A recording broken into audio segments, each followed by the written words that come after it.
It all happened on my last holiday. It was a terrible experience. It was the worst holiday I have ever had. Me and my friend Renee, we decided to go to New Zealand. We were saving money for a very long time to go on this trip. It was our dream to go to the land of the Lord of the Rings. We had made reservations for flight at the end of July, and from that moment on, everything went wrong. It turned out that the flight was reserved for only one person, simply because a woman at the travel agency didn't understand us very well. I managed to reserve a flight, but a different one, so we couldn't go together. But I thought that it was not a big deal. My friend flew a few hours after me. I was going first. When I arrived at the airport, I was very happy because that meant that my holiday has just started and that nothing else could happen. And I was mistaken. When the hour of my flight was coming, I queued up to the custom clearance. My passport was right, and the next thing I had to do was to go through the metal detector. When I was passing through, it started to beep. I was so scared. I was taken aside immediately, and I felt like a thief. It was terrible. The custom officer had taken me to another room and she told me to undress. I tried to explain that I had a belly ring and maybe it was the cause of the beeping, but she didn't want to listen. I had to undress. They took my clothes somewhere else, and I was standing alone in the middle of the room. I was shocked and stressed. The woman came back after about 5 minutes, which seemed to be ages for me. She gave me back my clothes, but I was not allowed to put them on. She checked me one more time with a small metal detector, which was obviously beeping in front of my belly ring. Of course, the custom officials went through all of my things, but they didn't find anything. I was late for my flight, so I had to wait for another one. My friend was supposed to meet me at the airport, and it was me who should be waiting for her. She was terrified that I was not there, but fortunately, she decided to wait. After that horrible flight, we met at the airport and we went to our hostel. It turned out that we expected something different, but it was not that bad, and we were too tired to look for something else. New Zealand is the most beautiful country I have ever seen, and we loved everything about it. The people, their customs, their food, basically everything, and the entire environment. We spent 3 weeks there. We had a really good time, but when the time ended, we had to fly back home. I was a little bit scared. This time, I decided to remove my belly ring. We came to the airport about 3 hours before the departure time. At the entrance to the airport, we saw an older woman who had a large card with the word written on it with capital letters, Poland. So I came up to her and I started to speak in Polish.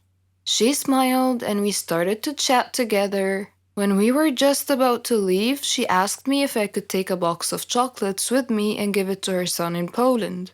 He was supposed to meet me at the airport because she would phone him. And of course I agreed. And then it started again. At the custom clearance, everything was okay. I came through the metal detector and nothing happened. My passport was alright. I was almost free when the custom officer asked me about the chocolates. I said that it was given to me by the lady at the entrance and that her son is going to take it back at the airport in Poland. The custom officer asked me to open the box. I didn't want to agree as it was not mine, but I had to. It turned out that inside there were not chocolates, but cocaine worth $20,000. I was taken to jail. I spent 2 days there and then everything had been explained. I could come back home and the lady and her son were caught and also taken to jail. I don't have to explain why this was the worst holiday ever. I am addicted to food. I suffer a lot. I need help. I've tried to give up, but I fail every time. Hamburgers. Who can give up eating hamburgers, especially with barbecue sauce? I didn't mind this kind of addiction, but I'm getting ahead of myself. Let me begin by introducing myself. I am Patricia, 15 years old, living with my parents and my brother. I lead a quiet life. No interests, no hobbies, except for eating, that is. Food is my faithful friend. It never leaves me. It is my partner, my soulmate, But having food as your soulmate has insidious side effects. A dark side, if you will. It denies me a healthy life, robs me of the energy to play, and causes me to sleep excessively. I would much rather stay at home with a bag of potato chips than go out and exercise. My soulmate ultimately betrayed me, though, last Thanksgiving at my granny's home. She lives in a state nearby. Granny was a clever doctor and an excellent cook at that. She could conjure up something really delicious. On that day, she had prepared barbecue turkey with nuts and other secret recipe ingredients. The taste was so great, as if it had descended from heaven itself. I felt like I was fighting a food war, and I had to win at all costs. I ate and ate and ate. I don't know why, but I just couldn't control myself. I attacked that turkey like it was the last on the planet. But every culinary war with a worthy adversary, such as the barbecued turkey, has its own unique type of casualties. Suddenly, I found myself unable to breathe. I fell to my knees and passed out. The turkey had won. I woke up later in the hospital, though, still clinging to an unfinished turkey leg. The doctor told me that I was gaining way too much weight. He said that I should be put on a diet. Diet? Man, how I hated that word. It hung over my head like the sword of Damocles. It meant depriving me of my passion, my reason for living. I considered eating vegetables in small amounts to be the worst form of cruel and unusual punishment, the worst form of torture imaginable. Imagine thinking of a wonderful, greasy, cheese-laden pizza with all the toppings and then suddenly opening your eyes to find a healthy green salad bowl. But I had reached a turning point in life. One day, my brother was playing on the street, while I was sitting at home gazing longingly at a tempting piece of cheesecake, just sitting there, taunting, daring me to eat it. I struggled mightily to resist the urge, but in the end I succumbed and wolfed it down like a starving animal. Shortly afterwards, I began feeling dizzy, but I was unable to call for help this time, and then I passed out again. I was taken to the hospital. While lying in the hospital bed, half conscious, I overheard the doctor say to someone, "She needs to stop eating or it will be the death of her." I thought to myself, whoa, death? So I made up my mind right then, right there. I resolved to fight a new war, a war against my appetite. On our way back home, I told my father that I wanted to see a nutritionist. He was delighted to hear that. Later, at the clinic, the doctor welcomed us in. She told me how to overcome my eating fetish. She gave me a strict diet regimen with a schedule full of healthy meals. I kept telling myself that winning this war was possible. I simply had to be patient and persevere. I stuck to the strict diet and did some physical workouts. My parents supported me wholeheartedly. I was enthusiastic. I can totally do this. A week passed quickly, and I eagerly visited the doctor to receive some good news. When the doctor weighed me and told me that my weight hadn't changed at all, I was crestfallen. She looked at me and asked me, how was this possible? I told her I didn't know, because I was following her diet thoroughly, though it did require a tremendous effort on my part. Another week passed, and again I went to the doctor. The results were the same. She said to me, "Patricia, are you sure you're following the diet I prescribed for you?" I said yes. She sat there wondering. Then she told me with a puzzled look on her face, "It's odd, but your weight is increasing, not decreasing." This unexpected piece of news mystified me. Another week passed. No change. The doctor was nonplussed. I returned home with a dejected look on my face. My father asked me what was wrong. When I told him, he laughed. Do you believe that? My father actually laughed at my predicament. I was furious. He gestured an apology with his hand and then told me that it was my own fault. I was puzzled. What are you talking about? He told me that I had been sleepwalking to the refrigerator every night and eating everything in sight. I was taken aback. I couldn't believe it. "Stop acting like you didn't know it," he said. "You must have been awake." I replied, "No, Father, I'm not acting. I was truly unaware that I've been sleepwalking and eating in my sleep. But now that we've finally solved the mystery of the increasing weight, we returned to the doctor with this new information and told her the situation. She laughed and told me that my discipline had denied my body the food it craved, but my brain had refused to cooperate and had overridden my will by urging me to eat in a subconscious state. She told me not to worry, though, that she could treat that. Armed with this knowledge and her support, and the support of my family, I felt that I could finally win this war. He was a dream, the future, or so I thought. But my love was cursed right from the start. Sounds a bit confusing, right? Let me explain. But first, I should probably introduce myself. I'm Carolyn. I was a dreamer. I dreamed of a good, warm, stable, successful life. I wanted a good job. And I wanted to travel around the world a bit with Helen. She was my best friend.